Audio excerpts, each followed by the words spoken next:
Ang digmaan sa Ukraine ay nakaranas ng matinding paglala nitong nakaraang linggo. Tumaas ang bilis ng operasyon ng Ukraine sa frontline at himpapawid, at mukhang napatamaan nila ang isang sensitibong punto sa loob ng Russia. Matapos ang malawakang pag-atake ng Russia sa mga lungsod ng Ukraine, gamit ang record na dami ng drone at missile, agad gumanti ang Ukraine ng malaking pag-atake sa Moscow at iba pang rehiyon. Pinalalakas din ng mga Ukrainian ang pag-atake sa mga teritoryo ng Ukraine na sinakop ng Russia. Isa sa mga pag-atake sa Starobilsk sa okupadong Luhansk ang talagang nakairita sa mga Ruso. Bilang tugon, inilunsad ng Russia ang isa sa pinakamabigat na pag-atake sa Kyiv noong Mayo at nagbanta ng mas matinding mga susunod na atake. Pero sa patuloy na patindihan ng gantihan, gumanti ang Ukraine ng sarili nitong matinding pag-atake. At ngayon ay naghahanda ng Ukraine at ang buong mundo sa kung ano ang susunod na mangyayari. Dahil sa malakas na ganti ng Ukraine, hindi pa kailanman naging ganito kataas ang nakataya sa digmaang ito. Narito ang kwento ng ginawa ng Ukraine at posibleng mga mangyari pagkatapos. Ang pag-atake sa Starobilsk noong ika-22 hanggang ika-23 ng Mayo ay isa lang sa maraming pag-ataking nagpapahirap sa mga sinakop na teritoryo nitong mga nagdaang linggo. Mukhang nakagawa ang Ukraine ng malaking kill zone sa kahabaan ng mahalagang highway na M14. Pangunahing ruta ito ng lohistika sa sinakop na teritoryo, nag-uugnay sa mainland Russia at Crimea mula Silangan hanggang Kanluran. Pero ang dating tinuturing na daan ng buhay ay naging daan ng kamatayan. Sa video, makikita ang 12 ng sasakyang militar, mga tanker ng langis, at iba pang sasakyan na nasusunog o sunog na sa gilid ng kalsada. Dahil naging delikado ang RR-280 sa Russia, naglabas si Vladimir Saldo, pinuno ng okupasyon sa Kherson Oblast, ng utos na nililimitahan ang paggalaw ng mga sasakyang pangkargamento sa malaking bahagi ng kalsada. Pero hindi doon natapos ang mga pag-atake sa mga sinakop na teritoryo. Noong Mayo, 20 sinabi ni Robert Brovdi, komandante ng Unmanned Systems ng Ukraine, na tinamaan ng kanyang mga unit ang kampo ng pagsasanay ng mga piloto ng Joe ng Russia sa okupadong Snizhne. Ayon sa kanya, hindi bababa sa 65 kadete at isang instruktor ang namatay rito. Iniulat ni Pangulong Volodymyr Zelensky na may panibagong pag-atake sa punong tanggapan ng Russian Security Service at Air Defense System sa rehiyon ng Kherson sa okupadong Ukraine, na nagdulot ng halos 100 nasawi at sugatang Ruso. Ayon sa Ukrainian General Staff, noong ika-25 hanggang ika-26 ng Mayo, tinamaan ng puwersa ng Ukraine ang command post ng Russia sa Ocheretina, Donetsk Oblast, at Regional Command Post sa Verkhnya Kranitsia, Zaporizhia Oblast. Ang mga ground control station ng Russia malapit sa Nesteryanka, Zaporizhia at Novorodivka, Donetsk Oblast ay naiulat na tinamaan. Nagsisimula pa lang ang mga Ukrainian. Tinamaan din nilang bodega ng drone ng Russia, logistics depot malapit sa Novopatrivka, isang bodega ng logistics sa Donetsk, at fuel tanker ng tren malapit sa Debaltsev, lahat sa Donetsk Oblast. Ayon sa mga puwersang Ukrainian, matagumpay nilang tinamaan ng Russian isa sa 25 Nyobis radar station malapit sa Yask, Luhansk Oblast noong Mayo 24. Hindi man naulat sa Western media, sinabi ng Russian media na may pag-ataking wala pang katulad sa Enerhodar, lokasyon ng Zaporizhia Nuclear Power Plant, noong Mayo 27. Sabi ni Yevgeny Yashina, Communications Director ng planta sa Russian media, hindi bababa sa 50 pagsabog ang naiulat na nagdulot ng pagkaantala sa komunikasyon at pagkawala ng kuryente sa ilang bahagi ng lungsod. Kaya malinaw na matindi ang epekto sa mga sinakop na teritoryo at ramdam ng mga Ruso ang sakit. Nagpagalit talaga sa mga Ruso ang pag-atake ng Ukrainian sa Starobilsk, Luhansk noong Mayo 22. Kulang pa ang paglalarawan sa nararamdaman ng Russia matapos ang insidente. Sa totoo lang, maari itong maging sarili nilang Bucha. Tulad ng siguro na alala mo, sinakop ng Russia ang Bucha malapit sa Kyiv noong unang paglusob nila noong Marso 2022. Matapos umatras, natagpuan ng Ukraine ang daan-daang patay na sibilyan sa kalsada, mga basement at mga mass grave. Madalas matagpuan ng mga biktima na nakatali ang mga kamay sa likod at may tama ng bala sa ulo. Nadulot ang insidente ng pandaigdigang pagkagalit at pinabilis ang international na suporta para sa Ukraine. Mas mahalaga, pinatibay nito ang pagkakaisa at suporta sa pamahalaan at puwersa ng Ukraine laban sa pananakop ng Russia. Maaring higit pa kaysa sa ibang pangyayari noong simula ng digmaan. Itinanggi ng Russia ang mga paratang kahit maraming ebidensya laban dito. Tinawag niya Pangulong Vladimir Putin, kalihim Sergey Lavrov, at Pangulong Alexander Lukashenko ng Belarus na pekeng pag-atake ito. Ngayon sa Starobilsk, sa maraming paraan, kabaliktaran na ang sitwasyon. Sinasabi ng Ukraine na natamaan nila ang punong himpilan ng elite drone unit ng Russia na Rubicon, malapit sa bayan. Ayon sa General Staff, isa lang ito sa maraming attack sa mga target militar noong gabing yon. Ngunit ibang ulat ng mga Ruso. Ayon sa mga Ruso, walang awang pag-atake ito sa kolehiyo ng pagsasanay ng guro na nadulot ng 21 patay at 12 ng sugatan. Karamihan sa kanila ay mga estudyanteng dalagitang edad, 14 hanggang 18. Ayon sa kanila, unang tinamaan ng drone ng Ukranya ang dormitory ng mga natutulog na babae. Tapos sumunod pa ang ilang bugso ng mga drone. 16 lahat na tinarget ang mga nakaligtas at sumubok magligtas. Makikikita sa mga video mula sa lugar ang maraming nasirang gusali sa Starobilsk College ng Luhansk Pedagogical University, kabilang ang isang 5 palapag na dormitoryong wasak. Matapos ang isang mainit at hindi kanais-nais na sesyon ng Konseho ng Seguridad ng UN na pinatawag ng Rusya tungkol sa pag-atake, tinanggihan ng Denmark at Latvia ang bersyon ng Rusya. Nagdaw sa mga Ruso ng pagbisita para sa mga banyagang mamamahayag. Sabi ng Ministry ng Ugnayan Panlabas ng Rusya, tinanggihan ng BBC, CNN at lahat ng media sa Japan ang paanyaya dahil sa iba't ibang dahilan. Inakusahan ni Maria Zakharova ng kagawaran ng Ugnayan Panlabas ng Rusya ang CNN na kinuna ng video ang paghahanda ng pag-atake ayon sa ulat ni Nick Patton Walsh. Iniulat na 50 mamamayag mula sa 19 na bansa ang natungo ron. Batay sa mga video, walang malinaw na ebidensya ng pasilidad militar sa lugar, kaya mahirap matukoy ang tunay na nangyari. Marahil ay hindi na natin malalaman. Ngunit ang hindi mapag-alinlanganan ay ang naging tugon ng Russia ay walang kapantay, lalo na pagdating sa digmaan sa Ukraine. Ang mga media sa Russia ay todo-todo ang pagbabalita, nakahalintulad ng naging pag-uulat matapos ang nangyari sa Bucha.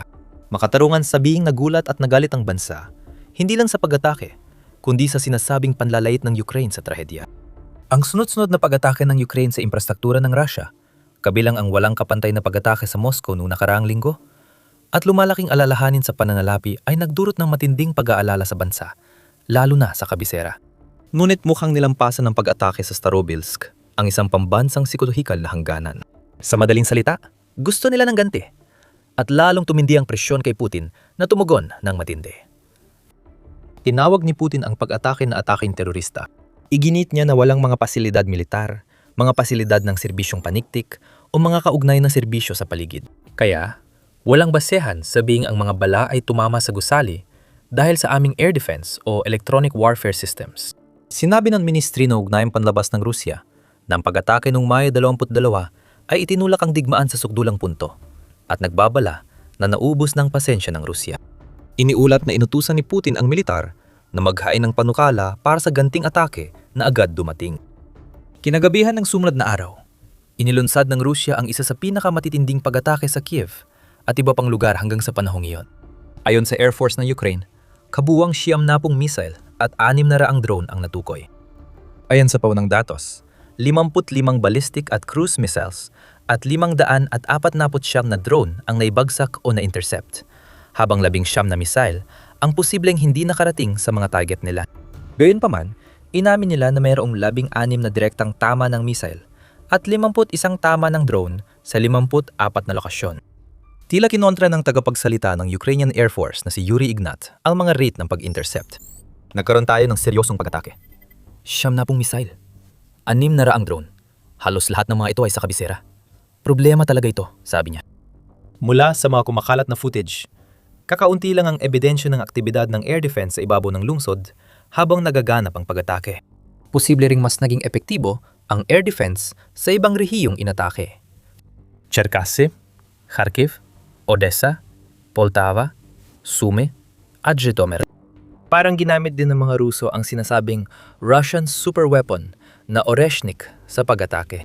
Kinumpirma ni Zelensky na isang Oreshnik ang tumama sa Bilyasivka sa rehiyon ng Kiev, based sa geolocated na video. Lumabas ang iba't ibang video ng pag-atake at may isang na geolocate sa Donetsk sa halip na sa ibang lugar.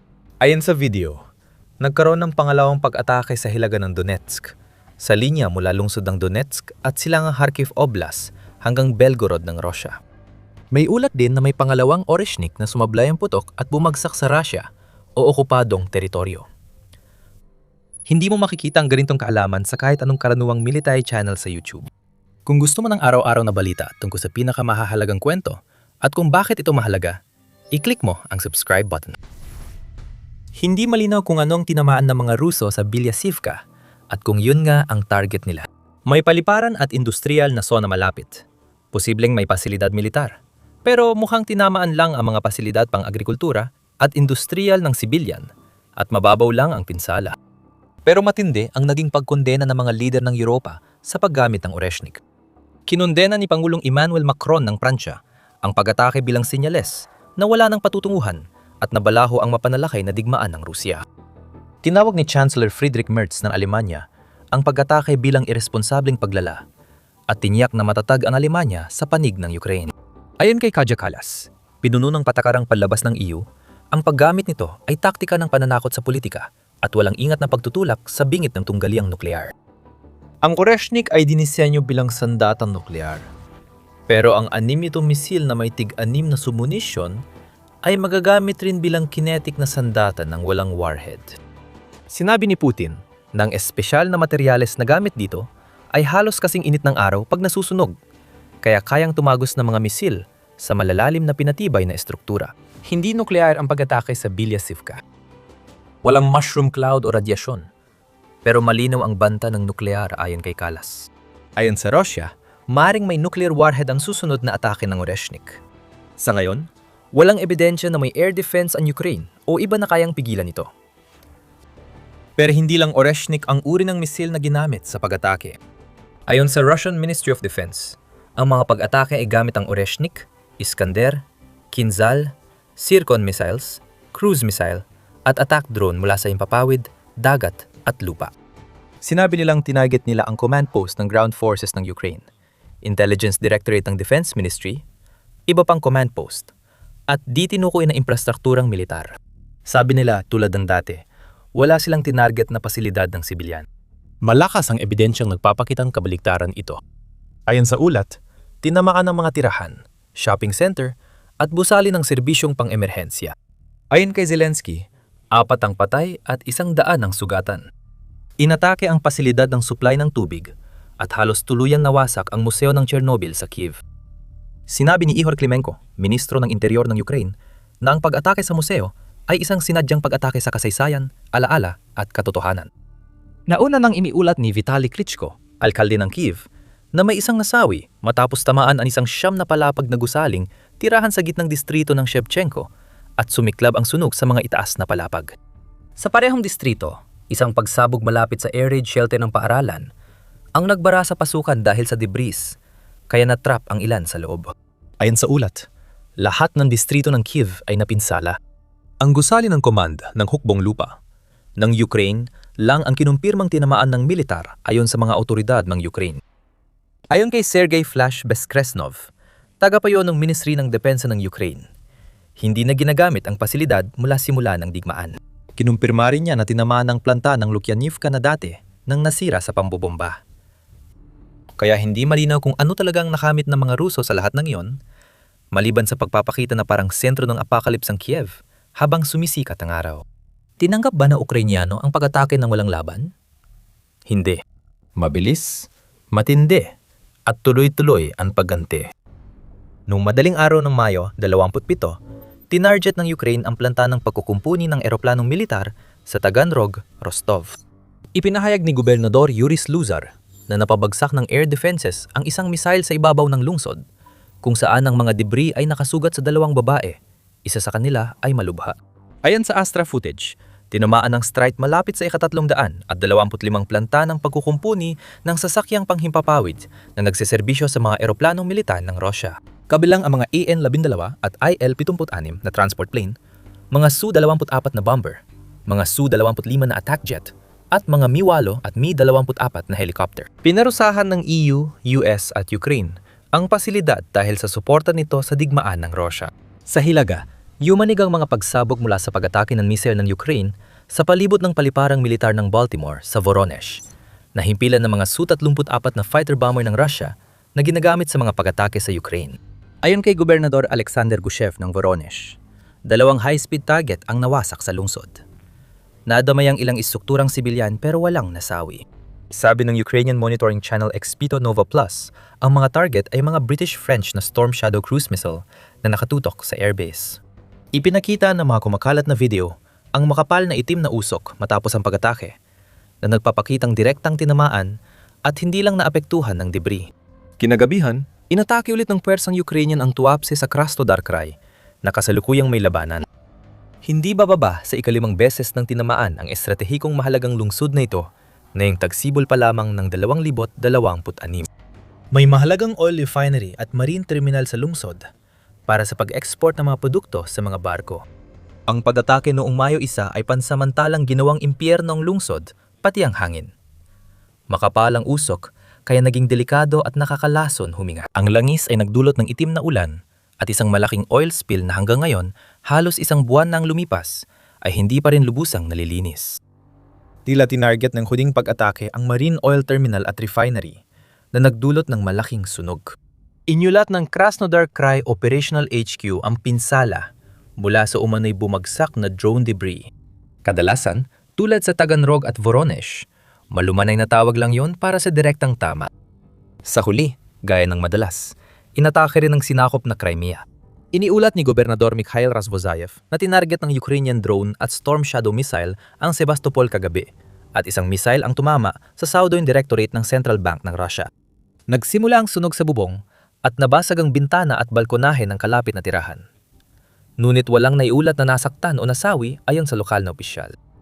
Ayon sa Defense Ministry ng Russia, na-intercept at nawasak ng kanilang air defenses ang 140 Ukrainian drone sa 7 rehiyon ng Russia at Crimea kagabi. Ngunit walang nabanggit na missile strike. Naghahanda ang Ukraine at mundo sa mga susunod na mangyayari habang walang dudang pinaplano ng bansa ang susunod na atake. Noong Lunes, inanunsyo ng Russian Foreign Ministry na sisimulan ng kanilang armed forces ang sistematikong pag-atake sa mga military-industrial facility at decision-making center ng Ukraine sa Kyiv, bago ang mga ganting atake ng Ukraine. Hinimok nito ang mga dayuhang mamamayan at kawani ng diplomatiko na lumikas sa lungsod at ang mga residente na iwasan ang mga lugar militar at administratibo. Kahit ang US ay hindi rin nakaiwas sa mga epekto nito. Matapos ang babala, iniulat at tinawagan ni Russian Foreign Minister Sergey Lavrov si Secretary of State Marco Rubio at sinabing dapat ilikas ng Washington ang mga diplomat mula sa US Embassy sa Kyiv. Ngunit tila di pinansin ang kanyang babala. Noong Miyerkules, sinabi ni Kaja Kallas na hindi alis ang mga diplomat ng EU. Ayon sa kanya, US lang ang nagsimulang lumikas sa embahada, ngunit itinanggi ito ng US. Bukas ang US embahada at normal ang operasyon, ayon sa post nila sa X. Hindi totoo ang ibang ulat. Ito ang pinakabago sa mahabang serye ng mga nakahihiyang pahayag ni Kallas, na nagdulot ng lumalaking batikos mula sa media at mga analyst. Gayunpaman, nananatili pa rin ang mga diplomat ng Europa kahit may babala ng Russia na maaring atakihin ang administratibong distrito ng Kyiv. Tinawag ni Andriy Shabir, Foreign Minister ng Ukraine, nagarapalang blackmail ang babala ng Moscow at iginiit na hindi matatakot ang mga diplomat ng kanluran sa Kyiv. Tinanggihan ni Katerina Mladenova, EU Ambassador sa Ukraine, ang panawagang lumikas at iginiit na mananatili ang mga misyon ng kanluran sa lungsod. Ngunit sa kabila ng tapang na ipinapakita, may mga palatandaan na nag-aalala ang Ukraine kung gaano kalala ang susunod na mga pag-atake ng Russia. Noong Miyerkules, sinabi ng analyst na si Lieutenant General Ihor Romanenko na nag-iipon ng ballistic missile ang Russia at posibleng magsagawa ng malaking pag-atake sa loob ng 1 linggo. Ayon sa dating Deputy Chief ng General Staff at tagapagtatag ng Safe Skies over Ukraine, pinapataas ng Russia ang bahagi ng mga ballistic missile sa mga pag-atake nito upang samantalahin ang kakulangan ng Ukraine sa mga anti-ballistic missile para sa air defense. Noong Miyerkules, sumulat si Zelensky ng bukas na liham kay Pangulong Donald Trump na iniulat na ipinadala sa Kongreso ng Ukrainian Ambassador sa US na si Olena Stefanishina. Ibinunyag niya ang kakulangan ng Ukraine sa anti-ballistic missile defense at humiling na mas mabilis na paghatid ng US ng Patriot Interceptor missile. Sa protection kontra ballistic missiles, halos sa Estados Unidos lang kami umaasa. Ang kasalukuyang bilis ng mga paghatid sa ilalim ng Pearl program ay hindi na tumutugma sa realidad ng bantang kinakaharap namin. Humihingi ako ng tulong sa pagprotekta sa himpapawid ng Ukraine laban sa mga Russian missile, isinulat niya. Di pa tiyak kung tumugon na si Trump o paano siya sasagot. Napansin ng mga Russian blogger na ang mga pag-atake ngayong linggo ay tumutok sa mga target na may kaugnayan sa Russian Air Force, gaya ng mga paliparan at pasilidad na ginagamit ng Russia sa paglulunsad ng missile sa Ukraine. Pinaghihinalaan nilang sinusubukang pigilan o antalahin ang malawakang pag-atake na ayon kay Romanenko ay pinaplano ngayon. Ngunit may isang tanong na ayaw pag-isipan ng kahit sino at may mabigat na dahilan para dito. Papayag ba si Putin sa paggamit ng taktikal na sandatang nuklear? Nasaktan ang mga matitigas ang paninindigan sa Russia ng mga kamakailang kabiguan sa larangan ng digmaan. Lumalakas na kakayahan ng Ukraine na tumama ng malalim sa loob ng Russia nang walang napapalang kaparusahan at pag-atake sa Starobilsk. Humihingi sila ng napakatinding aksyon. Ngunit pinag-uusapan kung kaya ba talaga ng Russia na bigyan ng malakas na dagok ang Kyiv gamit ang konbensyonal na puwersang militar o harapin ang posibleng resulta. Ang mga tinig tulad ni Professor Sergei Karaganov, honoraryong tagapang-ulo ng Presidium ng Konseho sa Patakarang Panlabas at Depensa, ay matagal lang nagtutulak kay Putin na maging mas matindi sa pakikitungo sa Ukraine. Ngunit kadalasan ay pinipigilan sila ni Putin. Mukhang mas naririnig na ngayon ang mensahe ni Karaganov. Sabi niya, kung hindi sapat ang nuclear arsenal ng Russia para pigilan ang agresyon, mapipilitan silang gumamit ng ilan sa mga ito upang maibalik ang bisa ng pagpigil sa agresyon. At hindi lang siya natutulak ng mga pag-atake sa Ukraine. Gusto rin niyang targeting ang mga bansang Europeo na pinaka-sumusuporta rito. Simbolikong pag-atake raw muna ang sisimulan, posibleng hindi na simboliko ang kasunod, ayon sa kanya sa Vesti. Paulit-ulit nagtakda ng hangganan si Putin sa digmaan. Pero hinayaan niya itong malampasan na halos walang tugon. Sinamantala ng Ukraine at mga kaalyado ang bawat pagkakataon para taasan pang taya. Pero iba na ang pakiramdam ngayon. Mabibigo ba ulit si Putin na ipagtanggol ang hangganan o Starobilsk na ang huling patak ayon kay Lavrov? At kung ang Russia ay handa, at higit sa lahat ay may kakayahan na maglunsad ng tunay na mapaminsalang pag-atake sa Ukraine o lampas pa rito, paano tutugon ang kanluraning mundo? Handa bang isapanganib ng US at mga bansang Europeo ang sarili nila sa nuklear na kapahamakan kung sakaling, halimbawa, magpasya si Putin na gawing isang higanting radyoaktibong bunganga ang gitna ng Kiev? Umasa tayong manatiling haka-haka lamang ang mga tanong na ito. Pero ano man ang mangyari, tututok kami ng mabuti at patuloy kayong bibigyan ng mga balita. Kaya mag-subscribe ka sa channel, punurin ang video na ito at ikaw ang magpasya kung ang mga di-umanay super weapon ng Russia gaya ng Oreshnik ay kasing husay nga ng sinasabi nila. Salamat sa panunood.